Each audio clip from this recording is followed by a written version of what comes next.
प्रश्न है निम्नलिखित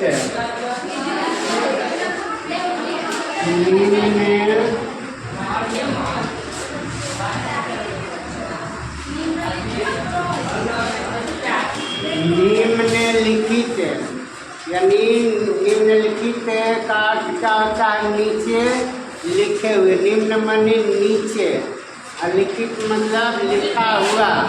तो नीचे लिखे हुए भिन्नों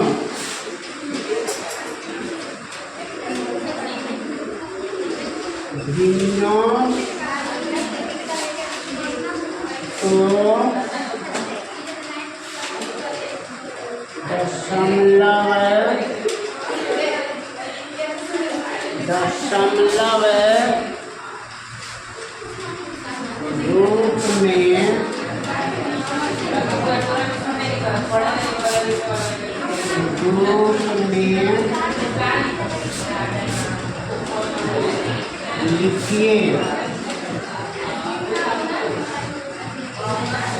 लिखिए और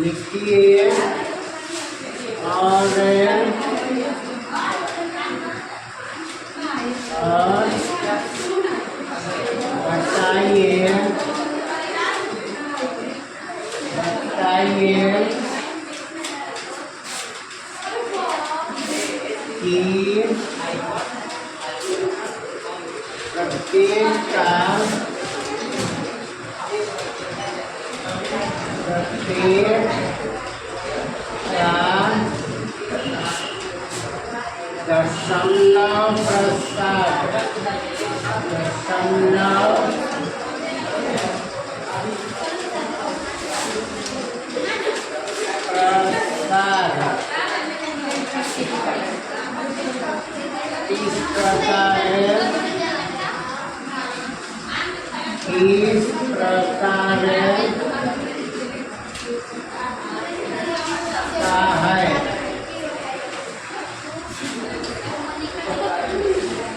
देखो ये प्रश्न हो गया। निम्नलिखित भिन्नों को दशमलव रूप में लिखिए और बताइए कि प्रत्येक का दशमलव प्रसार किस प्रकार का है। तो इसके पहले बता चुका हूँ, दशमलव प्रसार दो प्रकार के होते हैं। कितने प्रकार के होते हैं? दो प्रकार के। एक शांत दशमलव और एक अशांत या अनवसानी पुनरावृत्ति, यानी एक ही अंक बार बार आना, उसे क्या कहते हैं? पुनरावृत्ति। तो यहाँ पर लिखना है एक शांत दशमलव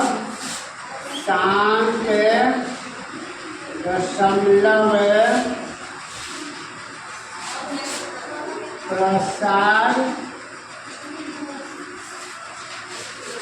या अशांत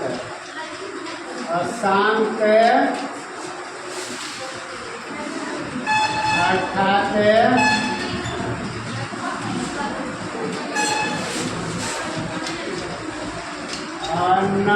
अनवसानी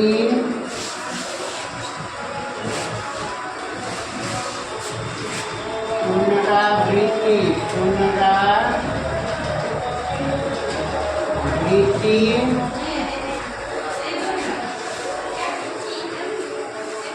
दशमलव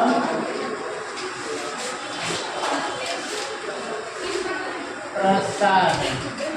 देखो दोनों में से एक कोई लिखना है, शांत दशमलव प्रसार या अशांत अर्थात अनवसानी पुनरावृत्ति दशमलव प्रसार। तो यहाँ पर पहला प्रश्न है 36/100।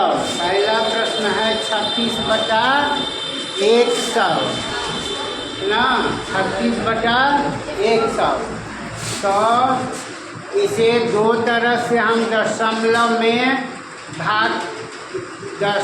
में बदल सकते हैं ना। एक तो भाग दे करके, और यदि हर एक पर 0 हो तो उसे हम ऐसे भी बदल सकते हैं। तो उसका क्या नियम है, अगर एक के बाद 0 हो, कितना भी 0 हो, तो उसका नियम क्या है, तो सुन लो। तो पहला नियम है कि एक 0 दे देंगे। क्या देंगे, एक 0 दे देंगे। इसके बाद दशमलव, इसके बाद दशमलव। अब यहाँ पर ऊपर और नीचे दोनों को मिलाएंगे, यानी 0, नीचे के 0 और ऊपर के अंक को मिलाएंगे।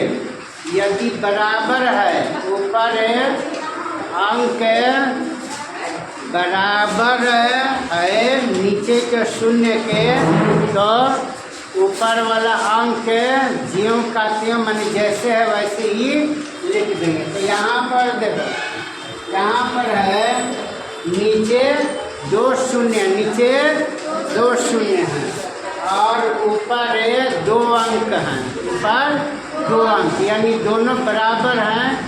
तो जैसे है वैसे ही लिख देंगे, इसमें कोई बदलाव नहीं करेंगे ना, जैसे है वैसे ही। तो अब इसमें देखो, इसमें अब किसी भी अंक की पुनरावृत्ति नहीं हो रही है, किसी भी अंक की पुनरावृत्ति नहीं हो रही, यानी पुनरावृत्ति का मतलब है पुनः। इसे हिंदी में, हिंदी व्याकरण पढ़ते हो ना, तो हिंदी व्याकरण में होता है, देखो यहाँ पर थोड़ा सा हिंदी व्याकरण भी बता दे रहा हूँ। यहाँ पर है देखो, पुनरावृत्ति।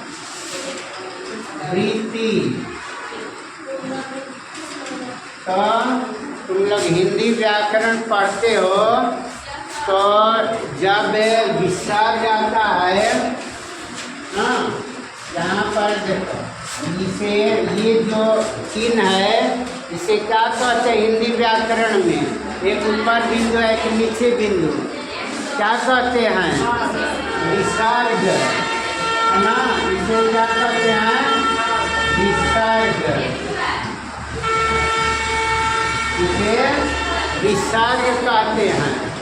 और हिंदी व्याकरण में पढ़े होंगे कि 2 तरह के व्यंजन होते हैं। कितने तरह के व्यंजन होते हैं, 2 तरह के। एक स्वर व्यंजन ना, नहीं वर्ण, 2 तरह के वर्ण, व्यंजन 2 तरह के वर्ण, एक स्वर वर्ण और एक व्यंजन वर्ण ना। और इसके अलावा होता है संयुक्त अक्षर, संयुक्त अक्षर, है ना। तो संयुक्त अक्षर कितने होते हैं, 4, है ना, श, त्र, ज्ञ और श्र। तो ये क्या है, संयुक्त अक्षर, क्योंकि इसमें एक से अधिक वर्ण मिले हुए होते हैं, एक से अधिक वर्ण मिले हुए होते हैं। तो व्यंजन वर्ण है क से ह तक जो है ना अक्षर है, वो क्या है, व्यंजन वर्ण है, क्योंकि उसमें 2 मिला हुआ रहता है। जैसे क पढ़ते हो, है ना, क, तो इसमें 2 वर्ण मिले हुए हैं ना। इसे तोड़ोगे तो क, हल, इसको हलंत कहते हैं या हल। इस चिन्ह को क्या कहते हैं, हल या हलंत। इसमें अ मिला हुआ है ना, तो इसीलिए इसे क्या कहते हैं, व्यंजन वर्ण ना, क्योंकि व्यंजन वर्ण